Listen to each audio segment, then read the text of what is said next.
Episode 1. Success. நீங்க ஜெயிச்சிட்டீங்க sir. போனை காதில் வைத்திருந்த ஹரிஷுக்கு தான் கேட்டதை நம்ப முடியாமல் ஒரு கணம் மூச்சு முட்டியது. 100% கன்ஃபார்ம் சார். நீங்க திரும்பவும் பணக்கார ஆயிட்டீங்க.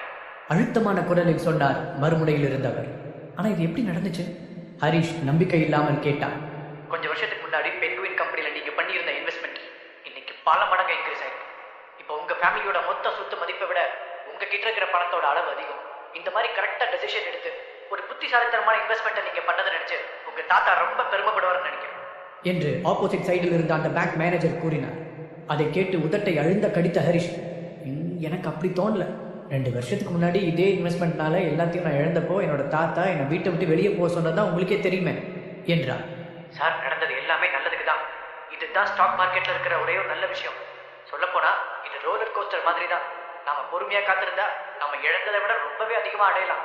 ஏன் திடீர்னு ஒரே நைட்ல பெரிய சாம்ராஜ்யத்துக்கே நீங்க கிங் ஆகலாம். அவனை சமாதானப்படுத்துவது போல கூறினார் மேனேஜர். அறையில் தனியாக அமர்ந்திருந்த ஹரிஷ் சுற்றுமுற்றும் பார்த்துவிட்டு, இந்த நியூஸ் எங்க ஃபேமிலிக்கு தெரியுமா என்று கேட்டார். இன்னும் இல்ல, ஆனா இது தெரிஞ்ச உங்க தாத்தா உங்களை ரொம்ப சந்தோஷமா வெல்கம் பண்ணுவார். அது மட்டும் எனக்கு கன்ஃபார்மா தெரியும். இப்போதைக்கு அபிஷியலா நம்ம ஸ்டேட்டோட பெரிய பணக்காரரே நீங்க தான்.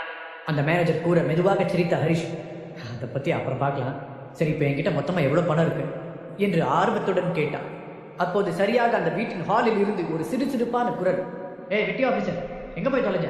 இன்னும் இங்க எத்தனை வேலை மாட்டி கிடக்கு என்று கத்துவது அவனுக்கு தெளிவாக கேட்டது. இதோ வரேன், அவசரமாக பதிலளித்த அவன் செல்போனை திரும்பவும் காதில் வைத்து, இப்ப நான் உடனே போயாகணும். இந்த மாதிரி குட் நியூஸ் சொன்னதுக்காக என்னை கூப்பிட்டதுக்கு ரொம்ப தேங்க்ஸ். அப்புறம் நீங்க இன்னும் எனக்கு ஒரே ஒரு ஹெல்ப் மட்டும் பண்ணணும் என்று கிசுகிசுப்பான குரலில் கேட்டான். Of course sir, please give me orders. எந்த ஹெல்ப்பா இருந்தாலும் கண்டிப்பா செய்யறேன். மேனேஜர் உறுதியளித்தார். ப்ளீஸ் இந்த விஷயத்தை பற்றி இன்னும் கொஞ்ச நாளைக்கு யார்கிட்டையும் சொல்லாதீங்க. இப்போதைக்கு நான் இதை சீக்கிரட்டாக வச்சுக்கணும்னு நினைக்கிறேன். ஹரிஷ் சொல்ல, ஓகே சார், ஷியோர், எனக்கு புரியுது என்றார் மேனேஜர். நீண்ட நாட்களுக்கு பிறகு ஒரு கான்ஃபிடென்ட்டான சிரிப்புடன் போனை வைத்துவிட்டு எழுந்த ஹரிஷ் தனது ஹேண்ட் டவலை எடுத்து முகத்தை துடைத்துக் கொண்டு நேராக கிச்சனுக்கு சென்றான். கிச்சனில் சிங்கின் முன் நின்று கைகளை கழுவிக் கொண்டிருந்த அவனுடைய மாமியார் திலகாவின் முகம் இறுகி போய் பார்க்கவே கொடூரமாயிருந்தது. ஹரிஷ் உள்ளே வரும் சத்தத்தை கேட்டு திரும்பி பார்த்த திலகா, பரவாயில்லையே, ஒரு வழியா வந்து சேர்ந்துட்ட, என்ன இங்க கிடக்கிற பாத்திரம்லாம் அதுவா கழுவிக்குமா என்று கோபமாக கேட்டார். முகத்தில் கஷ்டப்பட்டு ஒரு சிரிப்பை கொண்டு வந்த ஹரிஷ், சாரி, கொஞ்ச நேரத்துக்கு முன்னாடி பாத்திரம் கழுவும் போது என் மேலே தண்ணி சிந்திருச்சு. அதான் ட்ரெஸ் மாற்றிட்டு வரலான்னு ரூமுக்கு போனேன். வேகமாக மாற்றிட்டு வந்து மிச்ச பாத்திரத்தையும் கழுவிடலான்னு நினச்சேன் என்று கூறினான். அந்த எண்ணம் உனக்கு இருந்தால் சந்தோஷம்தான். 2 வருஷமா எங்கள் வீட்டில் ஒரு பே பண்ணாத கெஸ்டாக தான் வாழ்ந்துட்டு இருக்கேன். அட்லீஸ்ட் எதையாவது நீ செய்யலாம். அதனால் ஒன்று நீ குறைஞ்சு போயிட மாட்டேன். அவனை ஏளனமாக பார்த்து கொண்டே கிண்டலாக கூறினார் திலகா. உதடுகளை கடித்து பொங்கி வந்த உணர்ச்சிகளை கட்டுப்படுத்திய ஹரிஷ், இங்கே தங்கி இருக்கிறதுக்கு நான் வாடகை கொடுக்குறேன். இந்த 2 வருஷத்தில் இந்த வீட்டில் எத்தனையோ ரிப்பேர் வேலைகளை வெளியிலிருந்து ஆள் கூப்பிடாம நானே செஞ்சுருக்கேன். ஆனால் இதை பற்றிலாம் இப்போ பேச முடியாது. அது தேவையில்லாமல் சந்தனாவை ஹர்ட் பண்ணுற மாதிரி ஆகிடும். ஏற்கனவே அவளுக்கும் எனக்கு கொஞ்சம் டேர்ம் சரியில்லை. இதில் அவளோட பேரண்ட்ஸ் கிட்ட நான் பிரச்சனை பண்ணேன். ஏற்கனவே என்னை வெறுத்துட்டு இருக்கிறவங்க எங்களோட உறவை மொத்தமாக அத்து விட்டுருவாங்க என்று நினைத்து கொண்டார். அதன் பிறகு தன் மாமியாரிடம் திரும்பி, ஆமாங்கத்த, நீங்கள் எனக்கும் சந்தனாவுக்கும் நிறையவே செய்றீங்க. அதுக்கு பதிலுக்கு என்னால் செய்ய முடிஞ்சது இந்த மாதிரி வீட்டு வேலையில் ஹெல்ப் பண்ணுறதான். இதோ இப்போவே நான் அதை செஞ்சு முடிச்சிடறேன். உங்களுக்கு வேறு ஏதாவது ஹெல்ப் தேவைப்பட்டதுனாலும் என்கிட்ட சொல்லுங்கள், நான் செய்கிறேன் என்று முடிந்தவரை பணிவாக கூறினார். முடிஞ்சா நீ கொஞ்சம் பணம் சம்பாதிக்கலாம். எங்கள் சந்தனாவை கல்யாணம் பண்ண எத்தனை பேர் கீழே நின்னாங்கன்னு உனக்கே தெரியும். ஆனால் என்ன காரணமோ தெரியல, அவள் ஒன்றை சூஸ் பண்ணிட்டான் என்று திலகா சொல்ல, கொஞ்ச நேரத்துக்கு முன்பாக தான் பேசிய ஃபோன் காலை பற்றி நினைத்தான் ஹரிஷ். கண்டிப்பாக அவன் மேலே நான் வச்சிருக்கிற அன்பை நிரூபிக்கிறதுக்காகவே நான் ஒரு வேலைக்கு போக போகிறேன். நீங்கள் வேணா பாருங்கள், சந்தனாவுக்கு நான் தகுதியானவன் தான் கூடிய சீக்கிரம் உங்கள் எல்லாருக்குமே ப்ரூவ் பண்ணுவேன். இதை நான் ஒரு ப்ராமிஸாகவே செய்கிறேன் என்று கான்ஃபிடென்ட்டாக கூறினான். நீ சொன்னதில் எனக்கு முழுசாக நம்பிக்கை இல்லை. உன்னை டிவோர்ஸ் பண்ண சொல்லி எங்கள் பொண்ணுக்கிட்ட கம்பல் பண்ணாமல் இருக்கிறதுக்கு ஒரே ரீசன், அவள் ஒரு தடவை முட்டாள்தனமாக முடிவெடுத்தது போதும்னு நினச்சிதான். ஏன்னா அவள் உன் கூட கல்யாணத்துக்கு முன்னாடி ப்ரெனப்ஷியல் அக்ரிமெண்ட் போடாமல் விட்டுட்டா. எங்கள் பொண்ணு ஒரு பெரிய கம்பெனியோட சேர்மன். அவளோட புருஷங்கிற ஒரே காரணத்துக்காக அவள் உன்னை டைவர்ஸ் பண்ணால் அதில் பாதி பணம் உனக்கு வந்து சேர்ந்துடும். அப்படி எதுவும் நடந்துடக்கூடாதுன்னு தான் கடுகடுப்பான முகத்துடன் கூறினார் திலகா. கண்டிப்பாக நான் அப்படி பண்ணவே மாட்டேன். உங்கள் பொண்ணை நான் ரொம்ப லவ் பண்ணுறேன். நான் சொல்கிறத இப்போ நீங்கள் நம்ப மாட்டீங்கன்னு எனக்கு தெரியும். ஆனால் ஒரு நாள் நான் சொல்கிறதெல்லாம் உண்மைன்னு உங்களுக்கே புரியவர் என்றார்.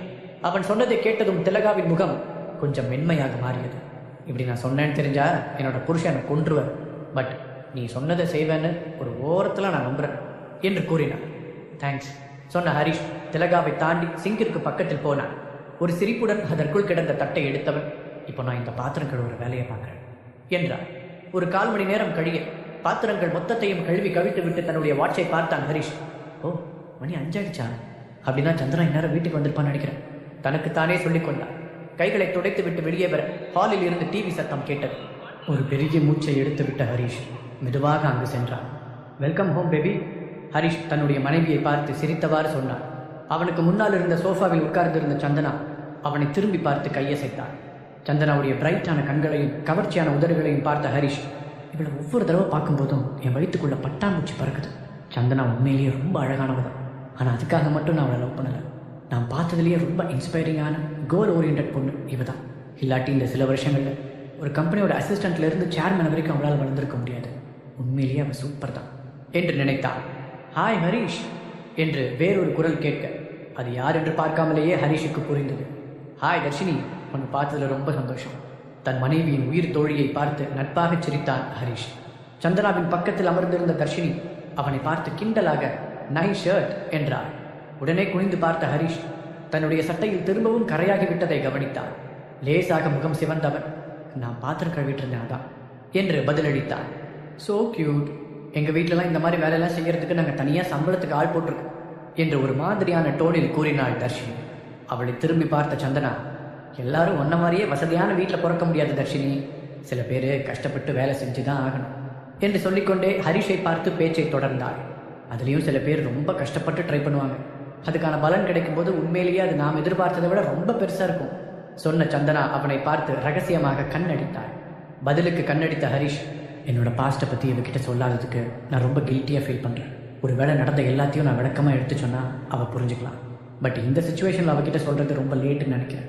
ஏன்னா எங்களுக்கு கல்யாணமாகி சில வருஷங்கள் ஆகுது. ஆனால் நான் தமிழ்நாட்டில் இருக்கிற பணக்கார குடும்பம் ஒன்றில் பிறந்தவன்னு இன்னும் சந்தனாவுக்கு தெரியாது. என்னோட பணத்துக்காக அவள் என்னை கல்யாணம் பண்ணிக்கக்கூடாது அப்படிங்கிறதுக்காக நான் அதை அவகிட்டேருந்து மறைச்சிட்டேன். ஆனால் எதிர்பாராத விதமாக எங்கள் 2 பேருக்கும் என்கேஜ்மெண்ட் ஆகிற அன்னைக்கு எல்லாத்தையும் நான் இழந்துட்டேன் என்று நினைத்தபடி ஆழ்ந்த பெருமூச்சு ஒன்றை எடுத்து விட்டான். அந்த நாளை என்னால் மறக்கவே முடியாது. இந்த குட் நியூஸை சொல்கிறதுக்காக நான் என் தாத்தாவுக்கு கால் பண்ணியிருந்தேன். ஆனால் அது என்ன விஷயம்னு கூட முழுசாக கேட்க விரும்பாத அவர் அதுக்கு பதிலாக என்னோட எல்லா பணத்தையும் நம்பிக்கையும் பென்குயின் கம்பெனியில் இன்வெஸ்ட் பண்ணதுக்காக பயங்கரமாக திட்டினார். அப்போ அந்த கம்பெனியோட ஸ்டாக்ஸ் எல்லாமே அன்எக்ஸ்பெக்டடாக ரொம்ப ட்ராப் ஆகிருந்துச்சு. அப்போ என்னோட தாத்தா சொன்ன வார்த்தைகளை இப்போ வரைக்கும் என்னால் மறக்க முடியல. உன்னை நான் இந்த வீட்டை விட்டே வெளியேற்றுறேன். இது கூட உன்னோட நல்லதுக்கு தானே பண்ணுறேன். அப்போ தான் நீ பணத்தோட வேல்யூ என்னன்னு கற்றுக்குவேன். கொஞ்சம் கூட இறக்கமே இல்லாமல் அவர் அதை சொல்லியிருந்தார். பல வருஷங்களுக்கு பிறகு அதே இன்வெஸ்ட்மெண்ட் எங்கள் குடும்பம் கனவுல கூட நினைக்காத அளவுக்கு ஒரு பெரிய அமௌண்ட்டை ரிட்டர்னாக கொடுத்துருக்கு. இப்போது இந்த ஸ்டேட்லேயே பெரிய பணக்காரன் நான் தான். ஆனால் இது எப்படி என்னோடய ஒய்ஃப் கிட்ட சொல்ல முடியும்? அவள் இன்னும் என்னை ஒரு வேலை இல்லாத இதுக்கும் உதவாதன்னு தான் நினச்சிக்கிட்டு இருக்கான்.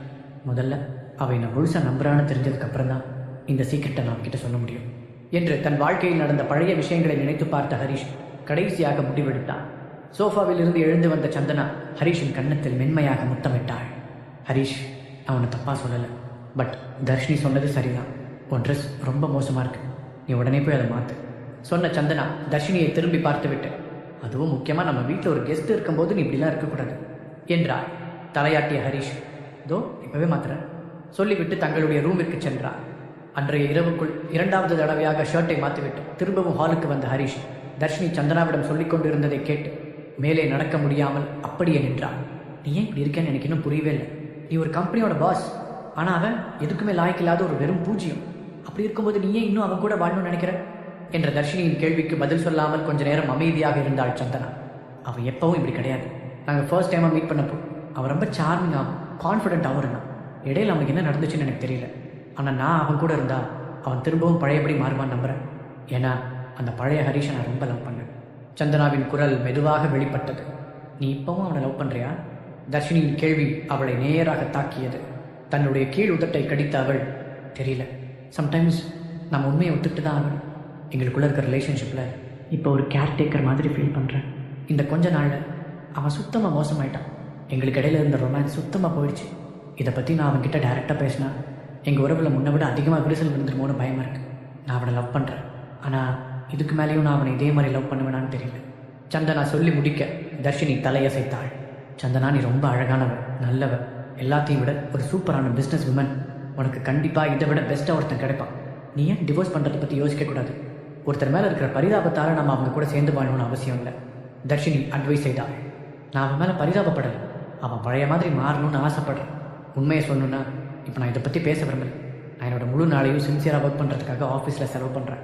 அட்லீஸ்ட் வீட்லேயாவது அதெல்லாம் கொஞ்சம் தள்ளி வச்சுட்டு நிம்மதியாக இருக்கணும்னு நினைக்கிறேன். சந்தனா சொல்லவும் தர்ஷினி அவளுடைய தோளில் ஆறுதலாக தட்டி கொடுத்தாள். சரி, இதுக்கு மேலே இதை பற்றி பேசலை. ஆனால் உன் வேலையில் என்னாச்சு? நீ எப்போ கூட இன்றைக்கி ரொம்ப ப்ரெஷரில் இருக்கிற மாதிரி தெரியுது. தர்ஷினி அக்கறையாக கேட்டாள். எங்கள் கம்பெனிக்கு போன மாதம் ஒரு கான்ட்ராக்ட் கிடச்சிது. அதில் டேட்டாவை கால்குலேட் பண்ணுறதுல ஒரு பெரிய தப்பு நடந்துருச்சு. எங்களுடைய ப்ராடக்ட் அவங்களுக்கு திருப்தியாக இல்லை. ஸோ 7 கோடி ரூபா நஷ்டஈடாக கொடுக்கணும்னு சொல்லியிருக்காங்க. என் கம்பெனிலேருந்து இப்போதைக்கு அவ்வளோ பணம் எடுக்க முடியாது. அதனால் எனக்கு இப்போ குறைஞ்சது ஒரு 4 கோடியாவது இன்வெஸ்ட்மெண்ட் தேவைப்படுது, அதுவும் 1 வீக்குக்குள்ளே. இது மட்டும் நடக்கலான்னு என் கம்பெனி திவால் ஆகிடும். என் ஸ்டாஃப்ஸை நினச்சாதான் எனக்கு ரொம்ப கவலையாக இருக்குது. சந்தனா சொல்ல தர்ஷினியுடைய கண்கள் பெரிதாக விரிந்தது. 1 வீக்கில் 4 கோடி ரூபா இன்வெஸ்ட் பண்ணுற மாதிரி ஒருத்தரை நீ எப்படி கண்டுபிடிக்க போகிற? தர்ஷினி கேட்க சந்தனாவின் கண்கள் கலங்கியது. அப்போதுதான் ஹரிஷ் அங்கு நிற்பதை கவனித்த சந்தனா அவனிடம் திரும்பி, ப்ளீஸ் ஹரிஷ், எனக்கு தப்பாக நினச்சிக்காத. நான் தர்ஷினி கூட கொஞ்சம் தனியாக பேசணும். நீ கொஞ்சம் இங்கிருந்து போக முடியுமா என்று கன்னத்தில் வழிந்த கண்ணீரை துடைத்து கொண்டே கேட்டாள்.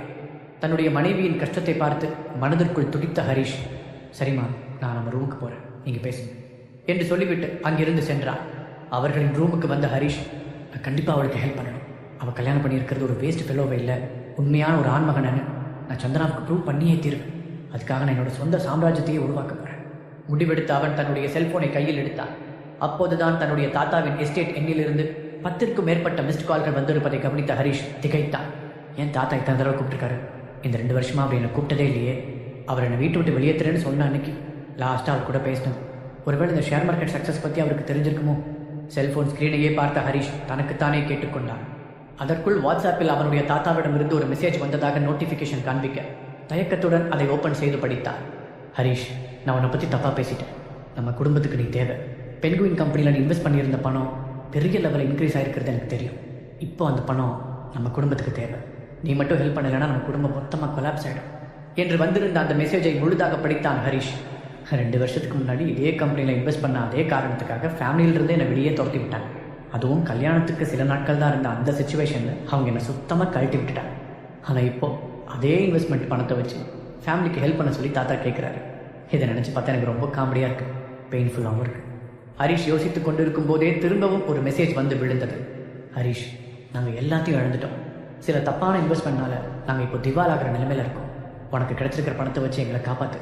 இந்த ஹெல்ப்பை மட்டும் நீ செஞ்சேன்னா பதிலுக்கு என்னால் முடிஞ்சதை கண்டிப்பாக செய்கிறேன்னு ப்ராமிஸ் பண்ணுறேன். அது மட்டும் இல்லாமல் இது மூலமாக நீ திரும்பவும் நம்ம ஃபேமிலியில் ஒரு மெம்பர் ஆகிடுவேன்.